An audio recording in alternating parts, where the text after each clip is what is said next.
Oiê, seja bem-vindo a esse vídeo. Hoje a gente vai conversar um pouquinho sobre por onde começar a tratar a ansiedade.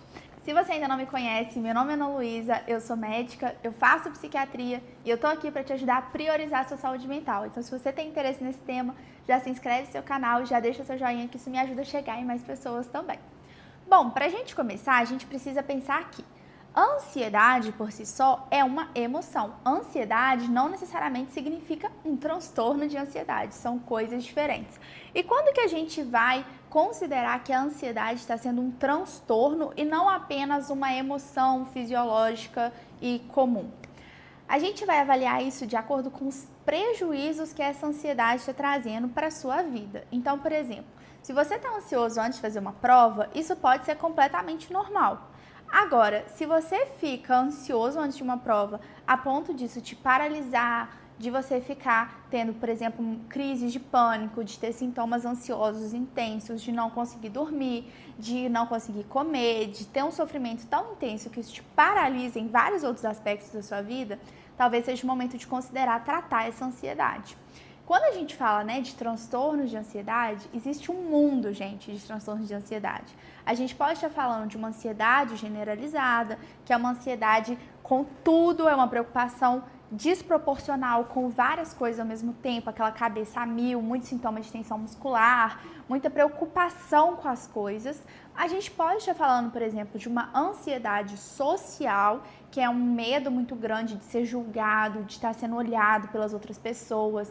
E às vezes isso compromete o rendimento no trabalho, às vezes a pessoa não consegue fazer uma apresentação em público, às vezes não consegue conversar com uma pessoa desconhecida, isso tudo gera muita angústia. Pode ser também, por exemplo, um transtorno do pânico, que tem crises de pânico muito intensas. E às vezes as pessoas têm até a sensação que estão morrendo, que é um infarto. Muitas pessoas buscam pronto-socorro para uma avaliação, porque realmente é uma coisa muito angustiante. E para ser, por exemplo, um transtorno do pânico, são várias crises com medo muito grande de ter uma nova crise, às vezes até evitando fazer coisas. Tem gente que evita, por exemplo, sair de casa, que começa a evitar várias coisas. A gente também pode pensar em quadros de fobia, por exemplo, uma fobia de avião, uma fobia de algum animal específico. É um mundo, né? E tem os transtornos inespecíficos também, né? Um transtorno ansioso inespecífico, às vezes com uma determinada situação, enfim, aí vai depender muito de caso a caso. Para a gente tratar a ansiedade, a gente precisa avaliar primeiro o impacto que essa ansiedade está causando e a gente vai ver se é uma ansiedade fisiológica, se é uma ansiedade patológica. Mas a partir do momento que a gente concluiu que essa ansiedade é patológica, o que a gente faz? E aí a gente vai de novo de acordo com o nível de comprometimento que você está tendo nas suas atividades do dia a dia. Se você acha que essa ansiedade é uma ansiedade que dá para conviver e você consegue fazer tudo normalmente, eu sugeriria que você procurasse um acompanhamento psicológico com um psicólogo. Por quê? Porque quadros leves de ansiedade não precisam ser tratados com medicação. Pode ser tratado com psicoterapia. Geralmente a terapia que é mais estudada para transtornos de ansiedade é a terapia cognitivo-comportamental. Mas agora, se você sente que essa ansiedade está te paralisando, está te trazendo muitos prejuízos na família, no trabalho, nos estudos, enfim, se você sente que isso é uma coisa que você não desliga, que isso está atrapalhando seu sono, seu modo de funcionar, talvez valha a pena você começar por um psiquiatra. E por quê? Porque o psiquiatra, ao te avaliar, ele vai conseguir estabelecer a gravidade desse transtorno. Se for um transtorno leve, ele pode te encaminhar para psicoterapia, ou se for um transtorno moderado ou grave, já começar a fazer um tratamento medicamentoso. E aí aqui vem um adendo.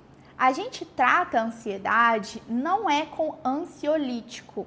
Os ansiolíticos, Rivotril, diazepam, clonazepam, nitrazepam e etc., são medicações que a gente deve evitar sempre que possível, porque a longo prazo pode gerar dependência, pode gerar alguns tipos de problema. Mas as medicações que a gente mais usa para tratar a ansiedade são os antidepressivos, os mesmos medicamentos que a gente usa para tratar a depressão. Esses remédios são remédios muito seguros, que não causam nenhum tipo de dependência, que não mudam sua personalidade, não deixam grogue, não faz nada disso. Provavelmente você convive com um montão de gente que usa remédio que talvez você nem saiba disso. E dos antidepressivos que a gente para tratar a ansiedade vai usar principalmente duas classes principais, tá? A gente vai usar as medicações que atuam mais em serotonina, que são os inibidores de recaptação de serotonina, e a gente usa bastante também os inibidores de recaptação de serotonina e noradrenalina. Os de serotonina, já deve ter alguns nomes que você está cansado de ouvir, né? Sertralina, escitalopram, fluoxetina, fluvoxamina. E dos duais, né, de recaptação de serotonina e noradrenalina, tem venlafaxina, duloxetina, desvenlafaxina, etc.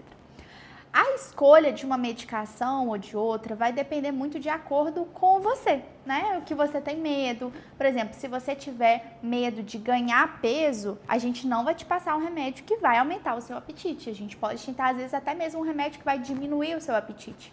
Ou pode ser o contrário. Às vezes você emagreceu muito com a ansiedade e queria ganhar um pouco mais de peso. Então a gente pode preferir um remédio que aumente um pouco o apetite, um remédio que dê mais sono, um remédio que dê menos sono. Isso a gente vai avaliando sempre individualmente. Não existe um remédio único que é o melhor para todas as pessoas. A gente sempre vai avaliar isso caso a caso. Esse foi um resumão de como que a gente faz para começar a tratar a ansiedade. Se você tem interesse em marcar uma consulta, eu vou deixar o link aqui na descrição. E se você quer priorizar a sua saúde mental, já se inscreve aqui no canal, já deixa seu joinha que me ajuda a chegar em mais pessoas também. Beijo e até a próxima!